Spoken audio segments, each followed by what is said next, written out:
बिस्मिल्लाहिर्रहमानिर्रहीम। अस्सलाम वालेकुम दोस्तों, उर्दू की एक नई वीडियो के साथ मैं आप लोगों के सामने हाजिर हूँ। दोस्तों, आज की वीडियो सऊदी अरब के मुतल्लिक है कि जो सऊदी अरब ने 1 महीने का इजाफी टाइम दिया हुआ था उसमें कितने दिन बाकी रह गए हैं। और इस वीडियो के लास्ट में मैं आप लोगों को बताऊंगा कि आप अपना खरूज कैसे चेक कर सकते हैं कि आपका खरूज लगा है और उसमें कितने दिन बाकी हैं या कितने दिन के अंदर अंदर आपको सऊदी अरब छोड़ के जाना है। क्योंकि काफ़ी लोग ये मुझसे बार बार पूछ रहे थे कि आप हमारा इकामा नंबर लो और हमें चेक करके बताओ कि हमारा खरूज लगा है या नहीं, या हम किस वक्त तक सऊदी अरब में ठहर सकते हैं। तो आज इसके ऊपर मैं आप लोगों के साथ मुकम्मल डिटेल से बात करूंगा।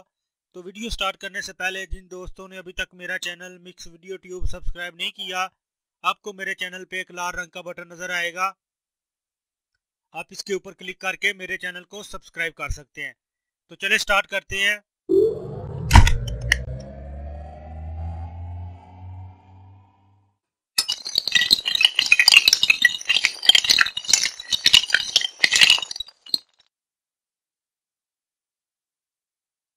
हाँ तो दोस्तों, आपको मेरे कंप्यूटर की स्क्रीन पे लिखा हुआ नजर आ रहा होगा कि पाकिस्तानी सफीर की गवर्नर कसीम से मुलाकात।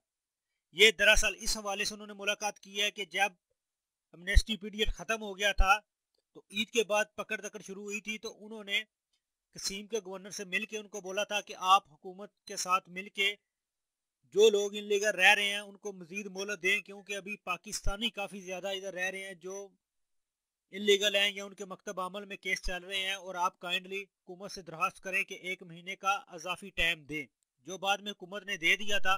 तो इसी हवाले से उन्होंने उससे मुलाकात की है और उनका शुक्रिया अदा किया है। तो इधर मैं आप लोगों को बताता चलूँ कि इस महीने की 16 तारीख को यानी 16 अक्टूबर को वो डेट ख़त्म हो रही है। और जिन लोगों के अभी तक खरूज नहीं लगे या वो किसी वजह से जवाजात नहीं पहुंच सके या तरखेल नहीं पहुंच सके, तो उन लोगों से गुजारिश है कि वो अपने अपने मुतलका अदारे से जाके अपने पेपर क्लियर कराएं और अपने अपने मुल्क खरूज पे चले जाएं या अपना इकामा बना लें। क्योंकि अगर ये पीरियड ख़त्म हो गया और वो फिर भी इल्लीगल रह गए तो फिर उनके लिए काफ़ी ज़्यादा मुश्किलात पैदा हो सकती हैं।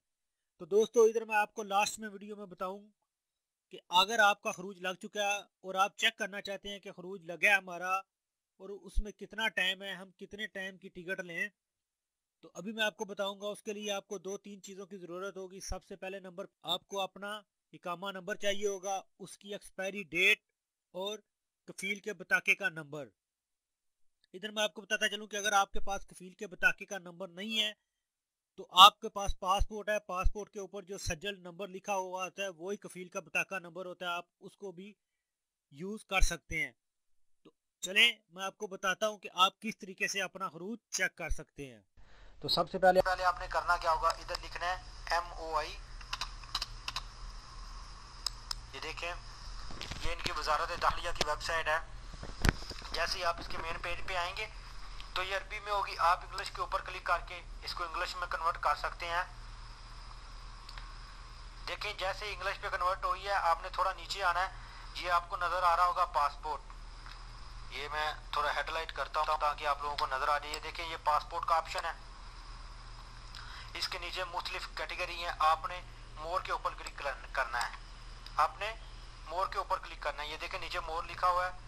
जैसे मोर के ऊपर क्लिक करेंगे तो नीचे इसकी जो मुकम्मल डिटेल है वो खुल जाएगी। आपने लास्ट में जाना है, लास्ट में 1-2 ऑप्शन छोड़ के तीसरा ऑप्शन है public query of worker available, आपने इसके ऊपर क्लिक करना है। देखिए, जैसे इसके ऊपर क्लिक करेंगे तो कुछ इस तरह का पेज हमारे सामने खुलेगा। सबसे पहले नंबर पे ये देखें मांग रहा है स्पॉन्सर आईडी मांग रहा है, उसके बाद इकामा नंबर मांग रहा है, उसके बाद इकामे की एक्सपायरी डेट मांग रहा है। तो सबसे पहले मैं स्पॉन्सर आईडी लिखता हूँ। इधर मैं स्पॉन्सर आईडी का आपको बताता चलूँ कि स्पॉन्सर आईडी का मतलब है कि आपने अपने कफील का बताका नंबर लिखना है।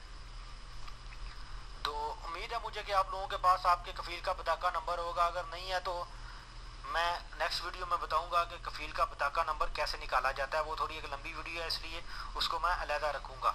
तो क्योंकि मेरे पास एक दोस्त के कफील का बताका नंबर है इसलिए मैं इधर इंटर करता हूँ।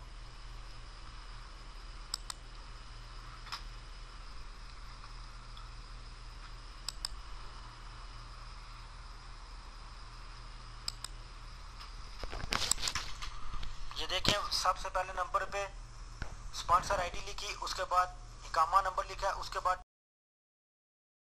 अरबी में जो लिखी होती है इकामे के ऊपर आपको उसका पता होगा। उसके बाद ये जो कैप्चर के अंदर लफ्ज लिखे हुए हैं 8880 ये लिखना है। जैसे ये मुकम्मल डिटेल दे देंगे उसके बाद व्यू के ऊपर क्लिक कर देना है।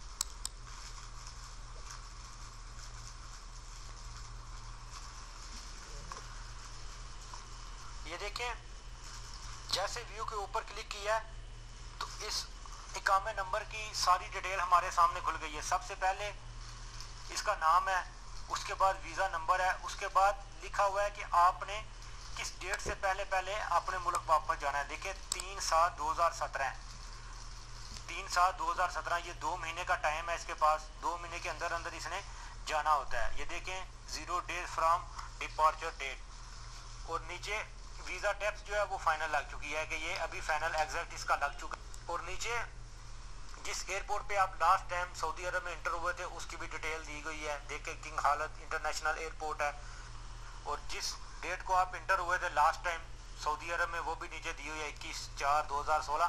यानी जो मुकम्मल डिटेल है आपकी शो हो जाएगी और आप लोगों की इधर तसल्ली हो जाएगी कि अब वाकई हमारा एग्जिट लग चुका है, खरूज लग चुका है, और हमारा खरूज कब तक है, किस डेट से पहले पहले हमने जाना है।